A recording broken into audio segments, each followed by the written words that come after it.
everyone. So today I am actually bringing back an old friend on the channel. This is the 2016 Dodge Charger SRT 392 that my parents bought, and it's been on the channel a couple times, but with that I haven't done much with it in a little while. So basically, just a few things that I want to recap with the vehicle because I feel like it's time for an update. A few things have happened. The vehicle did need a new head gasket at some point. It was either late last year or early this year when that happened. With that, it also needs front brakes, apparently, that Dodge is quoting $2,000 to $3,000 to replace. And then with that also, some of the interior panels, the door panel specifically in this car, but in my mom's 17 RT, the panel next to the gear shifter had to be replaced. And I'm noticing that the A-pillars on both cars are actually coming out from underneath the weather stripping. So those might need to be replaced as well, as I feel like they're warping. But with that, this vehicle otherwise has been good. It's still plenty fun to drive. I love the 6.4 and the 8-speed combination in this car. I will say it's sad to see it go because I know that they're discontinuing the Charger after this year. Same thing with the Challenger, and then bringing it back with an electrified version, which, I mean, I get it. We need to go to electric cars at some point, but it's still sad to see it go because there's nothing like hearing a Hemi or, you know, even a Chevy or a Mustang. I know some of you guys are very loyal to your brands, but nothing's going to replace the sound of that V8 roaring and banging through gears like crazy. So, you know, it's sad to see it go. I understand the need for electrification, or at least partial, but in that respect, it's going to be sad, and I'm hoping that they just don't use a full reduction gear system that they're going to use for their transmissions. You know, Teslas use it, Hyundais, etc. All of the electric vehicles use it. I really would like to see them put electrified transmissions because I feel like that would be the good balance between both. You still get the electric motor, but then of course with that it will shift through a series of speeds, and I really feel like that will help with efficiency on the highway. Now, don't get me wrong, I know that everybody says a single speed is the best, which, you know, it doesn't, or it eliminates the parasitic drag that a transmission could cause. But the other thing too is electric motors are all direct drive. So even if you have some loss, you know, in this respect, you can still spin it more at a lower RPM. And I feel like that could actually increase the efficiency, or at least reduce the amount of discharge coming from the battery as well, because then you're not spinning at 10,000 RPMs, you know, you're spinning at like 5. But with that, of course, time will tell.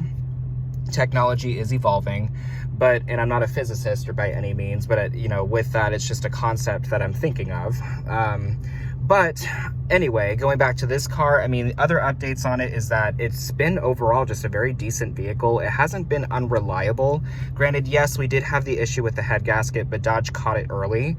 So with that, no residual damage was done to the engine. It was fixed, and it hasn't had an issue since. Mom drives this pretty much almost every single day. With that, my stepfather likes to drive the 5.7 liter, but I mean, I'm gonna miss this. There's just nothing like hearing that noise. I love gear shifts. I love V8 engines. It's just one of those where I'm just so sad to hear it's leaving. But I feel like the cars will be cool later on. It's just right now I have to kind of get used to change, which I hate. But the rest of the car has held up well. The soft touch spots, for example, on the gear shift, I'm so sorry the car is dirty, this is impromptu.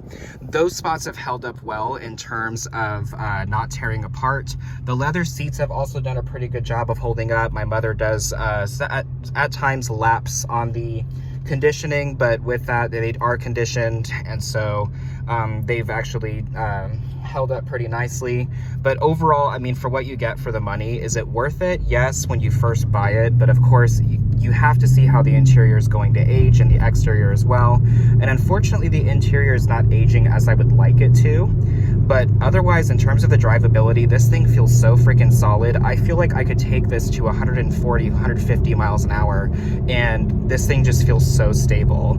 I believe, and I have heard of this, please correct me if I'm wrong, this is on a Mercedes chassis that has been utilized for years. And so with that, I mean, it just feels so stable, and the like I said, the engine and 8-speed combination just make this either a really good performance vehicle or a really good cruiser. I do find the RT, however, to be a little bit better when it comes to road trips and cruising per se. But with that, this one is still plenty adequate. So I did want to go ahead and just give you guys an update with it, just because, you know, it's always good to get an update once in a while on a car that hasn't been on your channel in a while. But with that, this is the Dodge Charger SRT 392. This one does not, this production is not available anymore. If you notice, the gauges are different than that of the Scat Pack. With that, this one was discontinued after a little while, but they did have it, of course, in 2016. But this kind of bridged between the RT Scat Pack and the Hellcat at the time, if I'm not mistaken. And so you'll notice the Hellcat gauges, but instead they're black. But with that, yeah, this is the car. Lots of fun to drive. But I'll go ahead and let you folks go. Thank you for watching, and if you have any questions or concerns, please do not hesitate to leave a comment on the channel, and y'all be safe.